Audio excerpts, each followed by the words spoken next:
one, let's go. I muted myself instead of doing the unmuting thing. Hello everybody, welcome to the LJL officially unofficial coverage, week 6 coverage of the LJL summer split. I am your host, Alex, otherwise known as Alex, go by Master on the internet. Of course, I am joined by the glamorous duo themselves, the Have Good brothers, my casters, Samuel, otherwise known as Initialize Hapgood, and Alex, otherwise known as Nymera Hapgood. Gentlemen, welcome to the show. I feel like something's gone wrong, Lexi, because I swear something's gone wrong. Your microphone's gone again. Well, while they try to figure out what technical problem that we're having through not with the microphone, through our program of choice that tries to get it to work, I will fill time while tech problems, and they probably say hello, test, 1 2 1 2, test. We've been seeing all kinds of different things happening. We're hoping that it's working now. You're still very, very quiet. Okay, I can keep pumping up the gain until something happens, but this is what we're dealing with for now. Okay. Okay. Weirdness abounds. Okay, so I can make you both out while we can get something else set up on the side. Oh, no, they're gone. But basically, let's do a quick recap of week 5. 1 second. Oh no, you're back! Are we back? Okay, Yeah. alright. Well, the microphone is just doing its own thing in terms of its own volume, so you're gonna have to deal with that for now, and if it does go completely die, let us know. I will also just jump in and start casting, because... Lovely. Yeah, That's what we've that's wonderful. There you go, buddy. Welcome back to after 8 games casting. Time to add in a few more. Of course, I was going to make a joke about the fact it feels like, last week was only yesterday. And I know we're time travelers over here on the LJL, but time is getting screwy. It feels like, week 5 and week 6 was so recent. It's never ended, never stopped, and, well, at least we're here together for the final 4 games of Super Week. Gentlemen, our first game that we really need to get desperately to start covering is going to be V3 Esports facing off against Rascal Jester. And, well, V3 Esports, they're no longer perfect, Nymera. They're no longer What did you flawless. do while I was gone? What did you do? Oh, yesterday, many things happened to our glorious region, and I'm not quite sure if, I'm onto you every day. I'm onto you. Counterfeit as well. Counterfeit as Wherever well. you are, wherever you're making your Hawks predictions. Is no one safe? No one's safe. To rectify this region. Please make Thank our you. region back to what we remember it don't being. understand. I could use a saying, but I don't want to get political. So, can we just have the good teams winning again? That's all I'm looking for. We're into pick and ban phase, gentlemen. V3 Esports, Rascal Jesters. Gentlemen, take it away. Thank you so much, Lexi. Technical difficulties aside, it is fantastic to be back here with Nymera. I'm still Samuel. We've been all over all of that. But of course, V3 Esports on the blue side, sadly sat at 10-1 right now, having finally dropped a game yesterday. It's Paz, Boogie, Ace, Archer, and Reiner that make up their roster. That being said, they are still pretty much a lock for the Juggernaut match, unless they do something very, very strange in these games, and the people trying to take those games off of them will be this game, Rascal Jester. It's Cog, Hatcher Matcher, Pink, Art, and Nuggy. And a few bands that have come through that are worth talking about here, namely Karma banned by V3, interestingly, which of course is... Ace's crutch pick, Yeah, it has been a little bit. On the other side, though, the Jester's taking away the Twisted Fate, which we've seen a fair amount against V3 over the last couple of days, and the LeBlanc, which of course is all targeted at Ace. Okay, so Fellow's still open.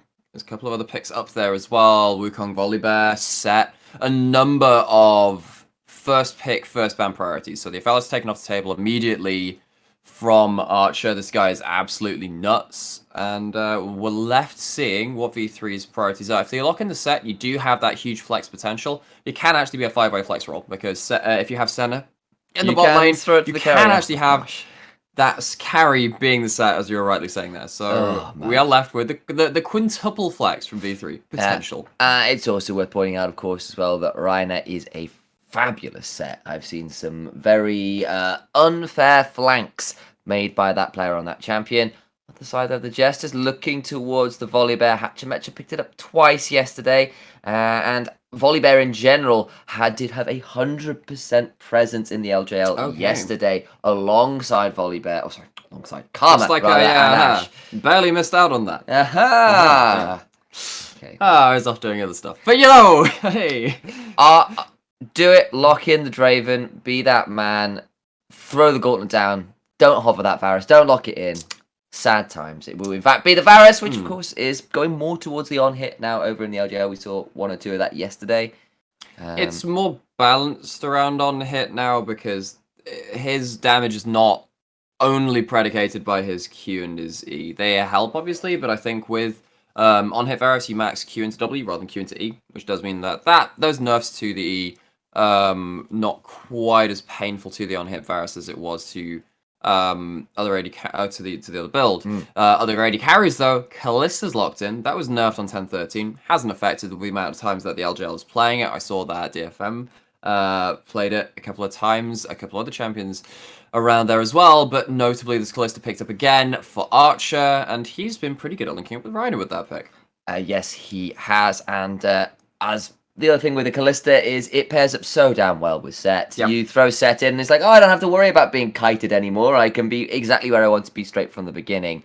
Also now locking in the Silas, interestingly.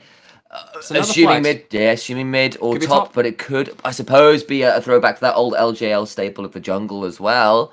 I wouldn't necessarily like to see it, but it's there. But blind Silas jungle is not what I would have on the table there for V3. I think Paz is more than capable of playing the pick, but interesting. Have to keep our eyes on it. The opposite side, though, the Jesters go towards the Braum, which is pretty good against a few of these melee guys who are going to dive at you here. Throw down the Glacial Fizz, the concussive blows is also pretty damn good. Also, if you hit Callista with the Q, her DPS just drops through the floor because when Callista is slowed, her attack speed is also slowed.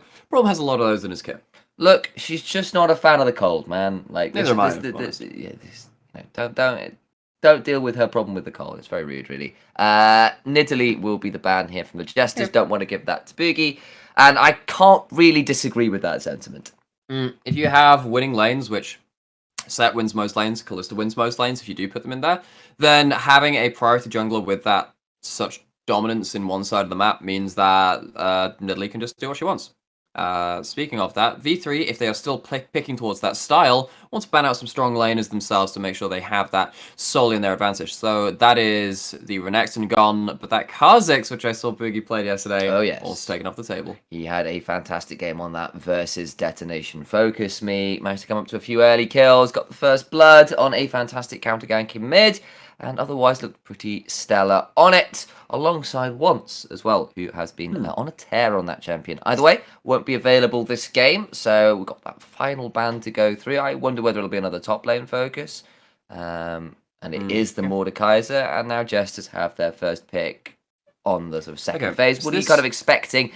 Mid lane potentially, or I suppose another flex pick to leave open a counter pick available? Well, Ace doesn't have the largest champion pool, so you might be able to just like slot the pieces together and think, okay, this is basically what he's going to pick. You could potentially pick your mid lane now, but then Pink has not had the biggest champion pool himself, or not the most orthodox champion pool. The bans coming through in round 2 from Rascal Jester did signal, from V3 signaled something maybe like a Wukong. The Lulu's locked in, but a number of players have been playing this top lane in solo queue, so you saw. So still potentially a flex between the two lanes. But Varus Lulu, relatively impactful in its own way in the late game. It has a lot of ways to allow that Varus to reposition with the extra movement speed, but now going up to V3, they're going to have to find some way to lock him down, and the Thresh will be the calling card for that. It is, and it also means it will not be Reinhardt picking up that Set in the bot lane unless there is some truly bizarre on-hit Thresh. So it could be Set jungle, Silas top looks like the quite possible. Right, quite possible. That would make the most sense, I think, with the current draft. V3 have now got a lock in though. This would though suggest Silas mid, Wukong top. Silas mid, Wukong top until the Camille is locked in. Same thing. Camille's gonna be top. The Camille is gonna be top, exactly. And of course, Paz has pulled out the Camille in the past. I'm remembering way back to the playoffs last year, where he was looking pretty good on that champion. And it's interesting that V3 are indexing pretty heavily into Paz in this draft. They are. However, on the other side, Kalista is a strong champion in her own right. Are we going to see another LJL Jace? Kogok had a pretty good Jace performance yesterday versus the Camille. Managed to blow the flash early, then have it blown in return, which threw his lane off a little, but then found a few kills and was looking pretty okay in that lane yesterday versus... have to forgive me, I can't quite remember who it was against off the top of my head. I'm bleeding out a little bit there. But there was, in fact, a Cog Jace yesterday is what I'm getting at. Cool. Well, I didn't see the game at all because, of course, I was away from the LJL. Of course, I'm very glad to be back, and I'm glad to be back for this game. See, it is going to be the Lulu mid, the Jace top, and the Volibear jungle, so we know what can happen. Farky. It was once on the Kha'Zix, I remember now. There we go. Ah, yeah, so Burning Cord just doing their shtick. Volibear hyper ganking against 2 melee lanes in the mid lane, and the top lane does seem, well, this very much is the Sylas jungle. It's the set bit twice there. It is. That is a Sylas set. Okay, mid. Right. Run me through Sylas jungle and what it's like versus Volibear. The thing is, we've seen a little bit of Sylas jungle in the LJL this split and been very underwhelmed. Why don't I necessarily like Sylas jungle? It's not got the healthiest clear, not the fastest clear either. Your early ganks are not nearly as cookie cutter as someone like Volibear, who can just run up with the increased movement speed and get that Q and then into the E. Very, very good ganking from the Volibear. The Sylas doesn't have... It has a higher burden of execution, nor do you necessarily have the same early burst damage. So what you're really trying to do is kind of farm up and start skirmishing around other people that can set you up. Luckily, there are 3 setup champions in their lanes. The Thresh being able to flay and hook, the Set being able to face breaker, of course the Camille being able to hook shot as well. There are ways into this from Boogie, but it's not like he can out-duel the Volibear early. You're going to wait until much later into the game at that point, particularly when you've got loads of ranks into your Kingslayer. Whereas on the other side, lots of strong lanes for them too. Yeah, Jace, Varus, Braum are the ones that I've really got my eyes on, and Lulu early will have a lot of pressure with the Lance, at least in terms of wave shove. That said, it's not like V3 lanes don't have escape options. Kalista Thresh has a lot of mobility. We've been over that before. Hookshot from Camille is pretty good from escaping from ganks. Help Set just has Facebreaker and Haymaker and all the other tools to get out of things. So perhaps they're saying, yeah, we've got our own strong lanes and we can escape ganks relatively easily in 2v1 scenarios. Either way, those are not pretty stats. No. They are not. V3 of course second in all of their stuff, really. Rascal Jester, I mean, at least they're active in the early game in terms of their kills and assists, right? They're getting stuck in there. They're just getting stuck in there and they're not finishing off the plays that they start a lot of the time. They've really had some issues connecting as a team, trying to shield each other as lanes, as junglers, as roaming members, and trying to then use that pressure and not slip up before a big objective, which they would then consequently lose. Yes, I think that's probably completely fair, and it has been a little bit of Jesters finding certain kills early on, but then, as you were saying, not pushing that into anything, not going for the towers as cleanly as they should afterwards, not going for the dragons as cleanly as they could afterwards, and that lack of consistency and bluntly just laning prowess from some of the newer members has been a serious point of concern for the Jesters. That hasn't really been an issue for V3. Outside of the loss yesterday where they just didn't snowball very cleanly for the first time in quite some time. They heard us talking down on Arya versus Ace, you know. It was like, man, V3, they found a way to nullify that middle. No, unfortunately not. It is a Sunday, and the non-believers were in trouble, is what we'll say. But there we go. I'm very sad I didn't get to see that game live. It was a great game. And however, I will be going back to VOD review that amongst many other videos from this weekend. It's been a strange one. It has been a strange one. I'm agreeing with you, but I feel that it's a little bit underselling how bizarre the whole LJL is right now. Like, everything is wrong. Everything's wrong, and potentially that means, you know, if we're following on the narrative thing, Rascal Jester's being V3, let's go. Yeah, no, the thing is, I would love that. I really want that option. The thing is, like, it would open up playoffs. Yeah, it does, because certain teams are in trouble at the minute, is the way we'll put it.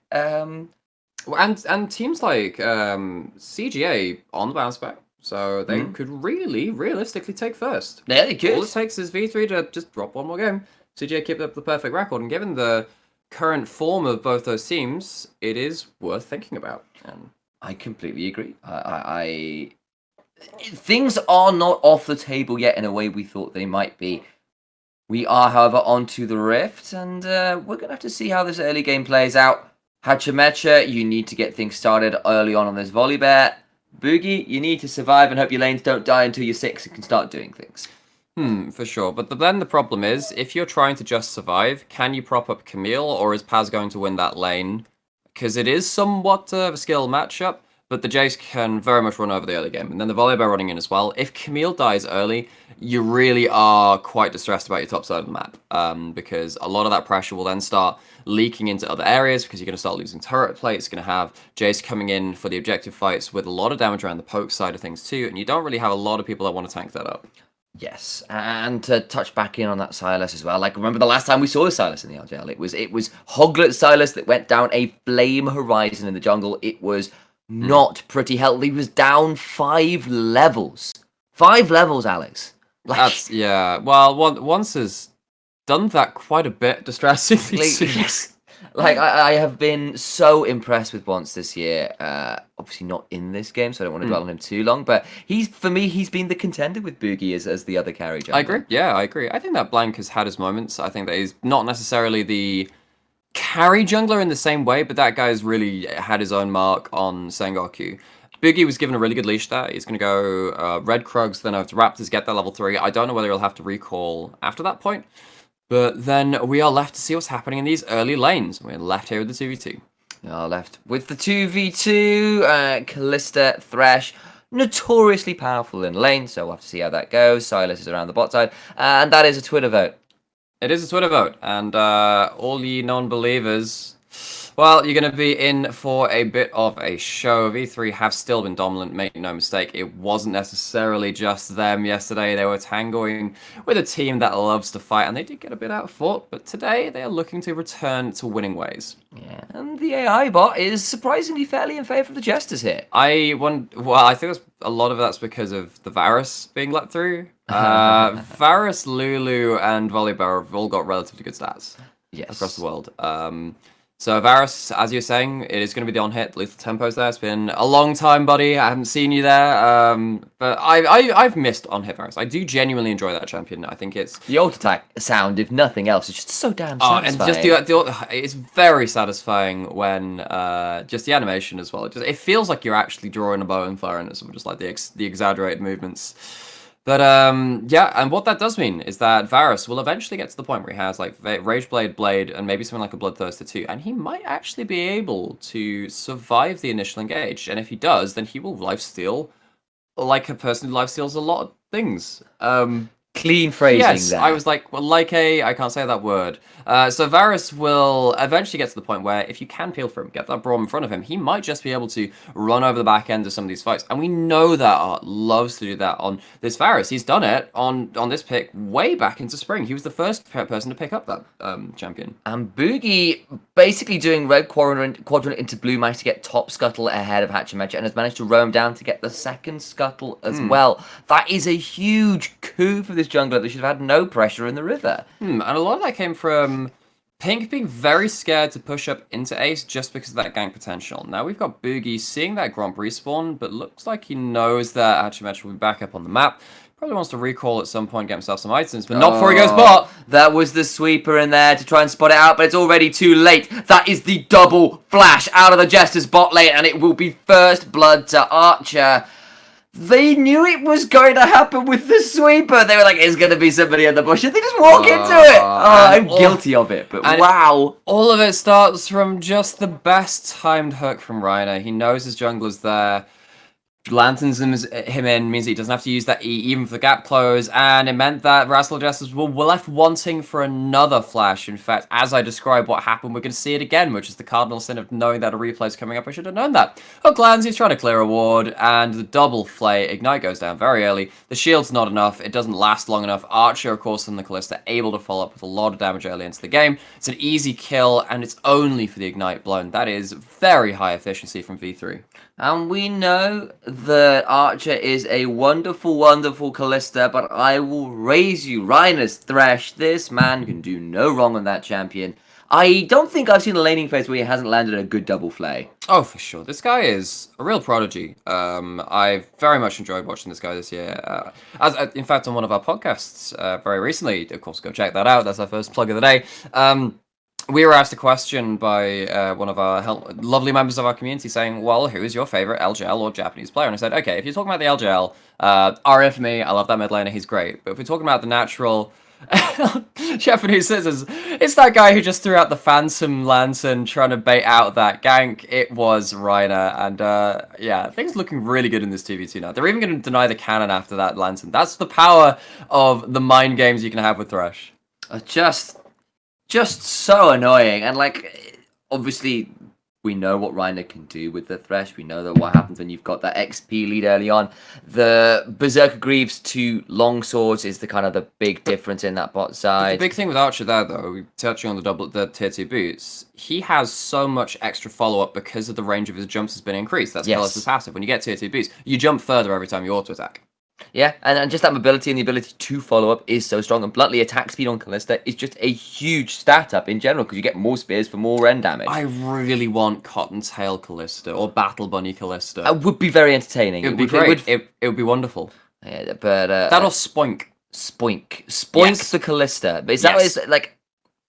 I don't know if Do not question my wisdom. No. I'm just in this. Like, okay, so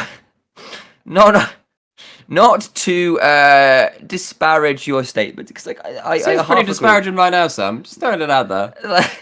We've got a blue buff mate. We'll get back to Pokemon references later. Hachimecha being chased out of his own jungle. All right, back he to too wants to hear about Callista Spoink. Oh, so what I'm basically saying is like, what Pokemon do you actually think would fit most champions? Is there any other ones that would fit like Spoink for Callista, but like a very warlike Spoink? It's like angry Poros when they got their like little eyebrows frowned and the tongues they're out. great. Yeah, And, so this is the same sort of deal for like Callista Spoink, Vengeance Spoink.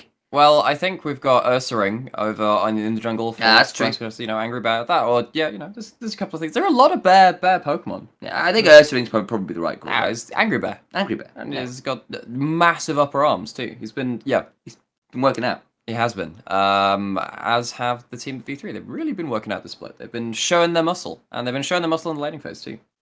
Yes, they have. I'm using this as a segue so I can think of more Pokemon. All right, so you do that. Yeah, cool. And I will try and sort of give the ladies and gents a little bit of a lane state thing, mainly because Boogie's around this bot lane and looking to be just the most annoying ever. Just as probably wisely back away from that bush, even if they don't actually know he's here.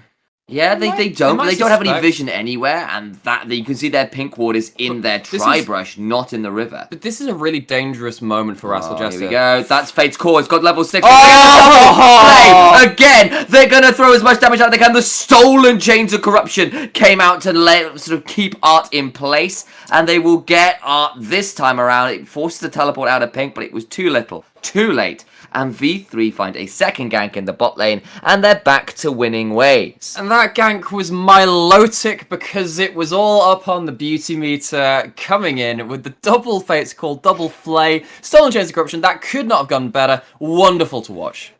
Once you were Flygon, now you will be gone, to horribly collate two different fandoms and phrases together. Art fell down, didn't really have a lot of chance there, did the Varus. Okay, Ace sees that blue buff's gone. No, Achimecha might be able to make his way in behind back. He does have his ult. He can potentially cancel his turret and go for a dive onto Paz. I think they can. Cog forcing out the hook shot, just a little bit of baiting, a little bit lower now, but they're thinking about it. You're absolutely right. They've got something of a minion wave. Not a huge one, but here we go. Not going to wait around any longer. Thundering Smash, Chilling Smite to the skies. There is the Hextech Ultimatum. Pink now roaming up. That's the hook shot down for the stun. The Lantern! Ryder is back, baby! When did he ever leave? Triple Flay! Who needs doubles when you could just throw everybody? The RKO who comes out from Ace. He turns back up. Hachimecha now having to run for the hills. Pink forces Reiner to go golden, but now the Lulu is in trouble. Boogie steps forward and gets his first kill of the match, and 4-0 is V3 at this game. Where did that Thresh come from? They must have been on the reset for the Herald coming up. Oh, actually, Flash Chains crushed the Flash on the bot side there. Is this Rascal Jester or Team Rocket Jester? They're blasting off again. Reiner putting them in the dirt. Replay coming through now, so I get to not just talk about what happened, I get to see it on screen again. Paz takes a really good trade onto Cog. Just make sure that Cog is not really at the most healthy state here. Potentially you can't tank up another turret shot if it came to that. Paz can't ult immediately, needs tower aggro to be taken, and then ults afterwards. Hatchemetra disables the turret, but Paz knows that Rhino's coming up, goes in for a huge trade with his Q2 and the hook shot onto Cog, and of course Boogie's here too. V3 knew this was coming so far in advance. Ace manages to get into the play too. Showstopper's there, and Hatchemetra has to try and flash out, and Rhino escapes with his life too. 4th row on the board, things looking so good, and like a well-oiled machine from V3. They want to be the very best that the LJL never was, and they're doing pretty damn well at it, and the Pokemon references will never stop, I swear. No, they will not. But Pookie now stepping forward to Stolen the Glacial Fissure, knocks up Nuggy, flash out from up, but the Brawl is going to die, but not before he flashes. That was I don't know what was going on there. It doesn't really matter though, because Art's dead again, and the bot lane focus has been huge. I thought this Silas wasn't supposed to be involved early. He's 100% kill participation, and Hatchemetra has got jack all done on the bear. And if there is any reason to give Boogie mid-split MVP from us and being one of those front runners going to the rest of the split, this is why. He's making a champion that shouldn't work in so many situations, work with a Plum, and now Pink is left without a flash. He could be blocked up here. No, and the other person who had 100% kill participation isn't there. The wild growth comes down, and Pink will try and get back under his tower. Hasn't had to. Actually, he's turning it around fairly well here. Glitter Lanterns and auto attacks make that one feel a little bit nasty for Boogie, but he does get to walk away. Little disconnect on the Facebreaker and the Abscond Abduct from Boogie. Doesn't end up landing that CC from the Silas. A lot of the damage comes through with Silas from that too, with that huge AP ratio onto it. Either way, Pink gets out, but not before blowing his ultimate. Still another successful gank from Boogie in its own way, although of course not the highest end of that gank's outputs as we have seen in the bot lane. Okay, so Reiner is back to the top lane. What a surprise. This man just has decided that now they've won lane, he's going to end up everywhere else. And part of the reason is, of course, this Herald has... forces the ult out of Hatchemetra. Yeah, Hatchemetra again. That's some vibes of Voyboy on Cast in the Baron Pit. Little bit of that. Little bit of that. There is something to be said for everyday and the VCS English rating on volley bears and how they perform. Like, yeah. Black Bears is kind of a standard volley bear. I'm going to throw it out there. This one's not left hibernation. No, this one's a koala bear. Yes, I was thinking like the tier below is it doesn't matter what bear it is. It's hibernating. It's a teddy bear. Not awake. It's a teddy bear. It's a stuffed bear there for other people to take gold from. Oh man. What's the Pokemon which Ursaring evolves from? Teddiursa. It's Teddiursa. It's Teddiursa. Yeah. Okay. Well, we go. Back on theme. Adorable yet hilariously ineffective at times. He's really found no way into this game. And the Camille at least has been set behind the Jace by 26 CS. But with the death on the Jace as well, and only the one turret plate taken so far, not the best situation for Cog. I still think this Jace can do well in the side lane if he does go towards full lethality and can get the gold ahead of Camille. So you can get to the maybe like Duskblade or Yomi's plus an extra Dirk on before Camille gets even to the Triforce. Then you can really start trying to pressure her out of lane. Maybe get an extra angle into a team fight which your team wouldn't have had access to if you didn't have pressure in lane. Yeah, and there you can see Cog did manage to pick up that second plate. So, he's got the 2 plates, Yep. He's got the 25 on CS lead. Bare minimum. Doing pretty well there for Cog. And you're right, it's the bare minimum, but the bare minimum for Jace is doing well. And that is good news for Jesters. Cog doing well has kind of been a bit of a win condition that they require. Hatchemetra, on the other hand, that we called out in draft, has not been doing well. I'm just aware, there's Chains of Corruption, and Hatchemetra has made his way down here. Boogie has 2. This could be a big fight in the bot side. They're stepping forwards to get the hook, but there is a counter gank available. This time, there's no Silas, but there is a massive volley bear. Try and get out. You might want to, Archer, but it's not going to matter. Goes down. The turnaround, ignite kill. Reiner gets 1. Boogie's being stopped by Pink in the river, and it will mean it's a shutdown onto the thresh Ace is here? for Art. But now Ace is here alongside Boogie. The turnaround with the Sky Splitter. There is the wild growth that was stolen away. The Facebreaker, the Showstopper. It's all turning around with a Haymaker as well, and make it or break it. The Kingslayer buys time. Cog is here. Ace is now trying to get onto this Jace who's teleported in. Try and slow him down, Hatchemetra. Use the Chilling Smite. Just make sure Knuckle Down won't be enough. He's got water walking. He's got water walking. Why are you running, Cog? Get back here. Why are you running indeed? It doesn't matter. They finally get a hold of him.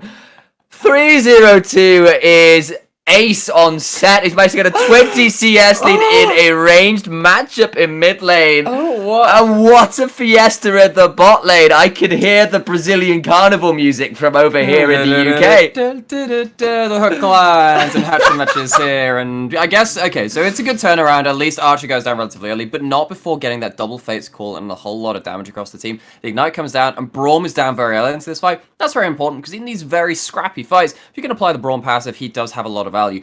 Pink is caught out by Boogie Sat in the River Bush, takes most of his HP, and of course gets his ult stolen too. And who really likes that ultimate to stay in the fight and continue dealing out that damage, gets the next Haymaker. Of course it's Set, goes in with the Showstopper, no cooldowns available left from the Lulu, goes in and dies. Boogie is then chased down by Cog. He's teleported in, that's an important thing we'll have to note on later, because that teleport advantage is no longer there.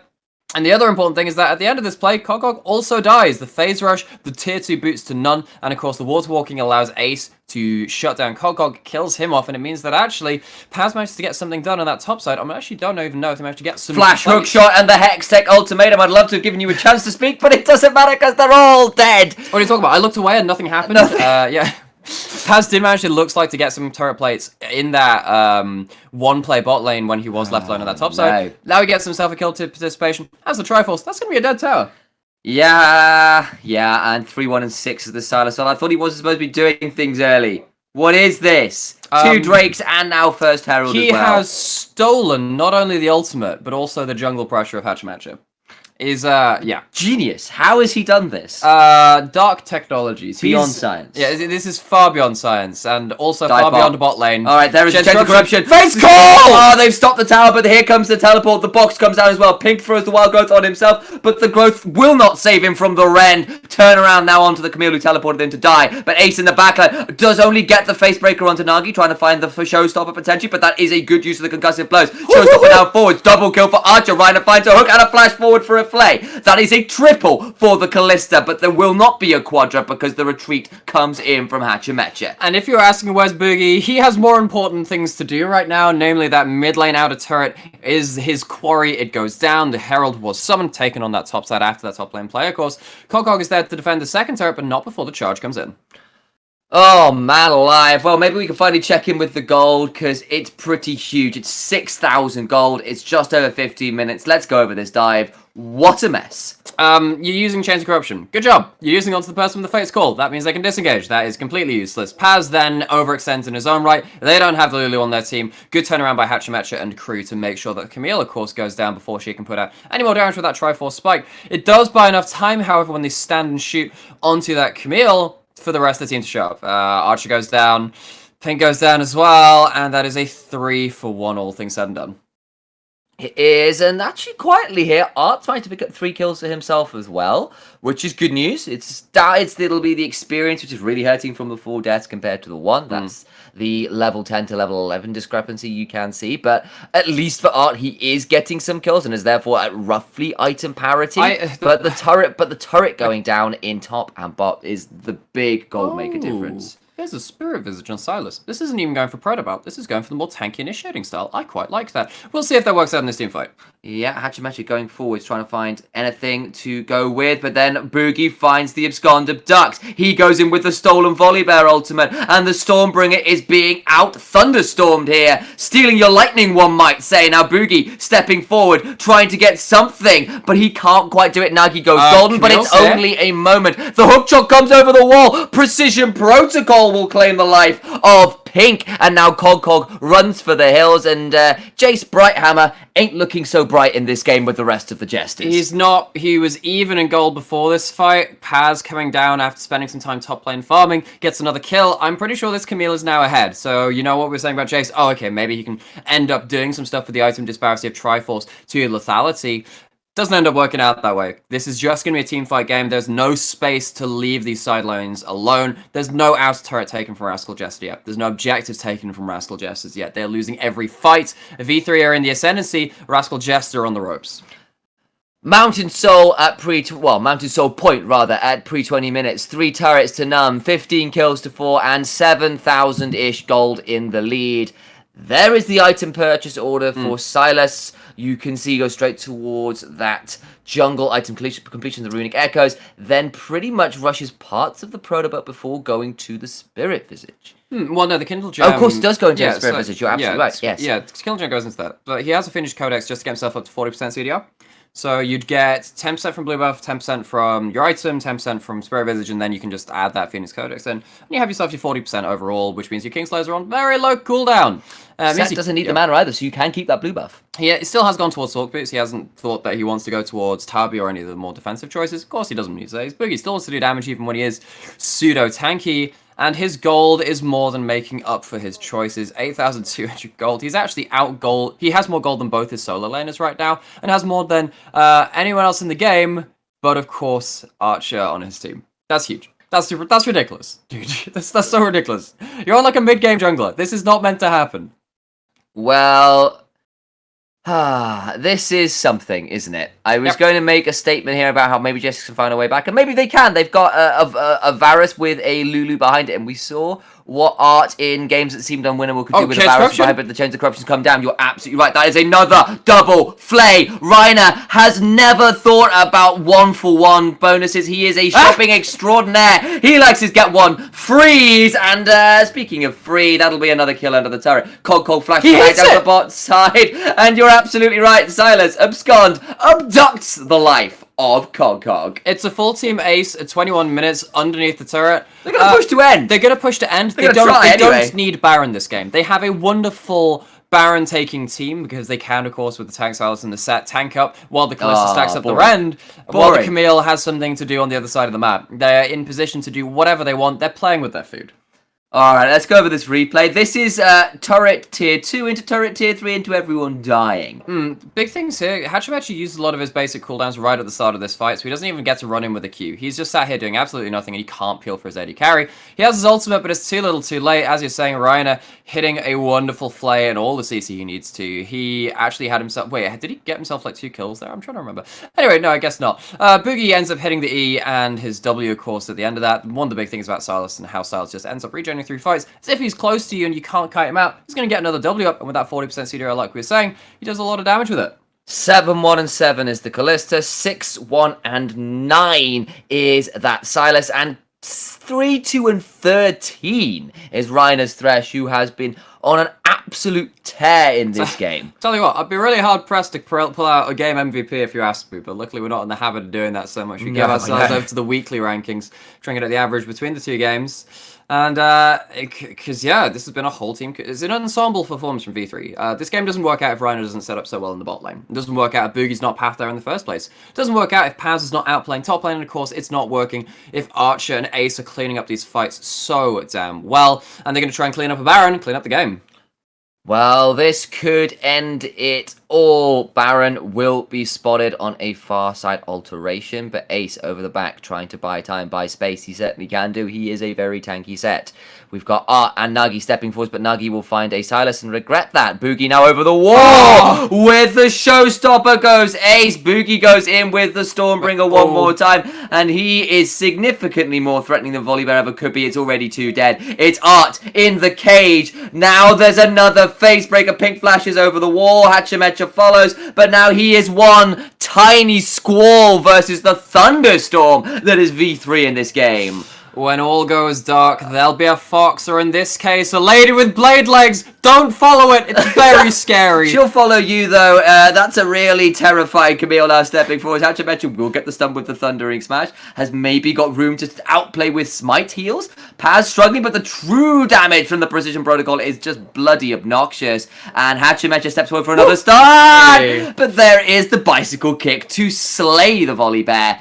Nexus Tower is under siege, and V3 will look to push on, but not before Art gets to come back and potentially get Boogie. Well-timed abscond will avoid that. Now Archer being chased away from the base. I believe that was the second Nexus turret falling at the end of that as well off screen. So that will be Nexus exposed, 24 minutes in, Mountain Soul spawning. Oh yeah, Mountain Soul, just there. V3 off to go collect it. And this is V3 without Baron, without Mountain Soul. It's only getting worse from here, and it was already pretty damn bad. I feel like I've ended up somewhere very deep and dark. Why am I in the Marinara Trends? Yes. Yes, there is no life down here, and the pressure being exerted by V3 is enough to kill any mortal being. Deepest point on Earth, deepest point in League of Legends. Very similar feeling right now for the Jesters. Looking through this replay, as you can see, caught out over the wall. Reiner actually missing a hook once, does go down for the audacity of trying to flash hook Art, and Art does a very good job of trying to peel back, but the second facebreaker comes out, and that's really where the fight ends. That huge 3-man stun just removes any and all hope from the Rascal Jester team. Ace has had such a good game on this set. And you look how fast he's running forward. You can't outrun him as the set. You have to maybe just polymorph him, land the Braum Q. If you don't hit your skill shots, and with the amount of speed he does have on this champion right now, it's very, very hard to try and peel Ace away from your team. Yeah, I mean, this is full deja vu, do you like my car kind of speed set. Oh, the dodge on the chains corruption. That is pretty huge. And poor old Art, he just can't find anything, but he will find the business end of a flay. And it'll be the business end of this game as 2 are dead already. The Hextech ultimatum will keep the bear in a cage. There is that volley bear remote, cute as it is. The cuddly bear is certainly feeling a little bit like Jester's hopes in this game. 30 kills to 6, 26 minutes in, Mountain Soul. And V3 put Jesters to the sword, or realistically multiple swords, because they were stabbed to death in this game. And V3, they've been banned to Ubers if we're going back to Pokemon. They're too strong. We can't allow them to be here with the rest of our tier. They're just a cut above everyone else right now. Yes. The legendary Pokemon Silas would like to fight. I hope you got a Master Ball, because that was nasty stuff. But to figure out how this game goes, we're going to go to a swift break, and then we'll be back with an Analyst Desk. Go nowhere.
Hello everybody, and welcome back to the desk of the LJL Officially Unofficial, bringing you coverage of the LJL Week 6.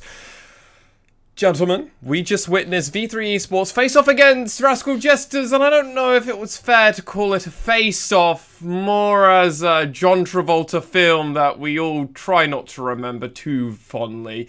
V3 Esports returned to form, I think, after their Week 5 1-on-1 showing. That's not what we know of V3 Esports. We know them to basically win everything. Seems like we're back on form. And I think it partly started with them doing an unorthodox draft, potentially? Yes. The Silas, I know we were both talking about, is something that was a bit of a risk from V3. We've seen Silas jungles potentially fall behind, not have a lot of agency early on, and the Silas managed to make it work.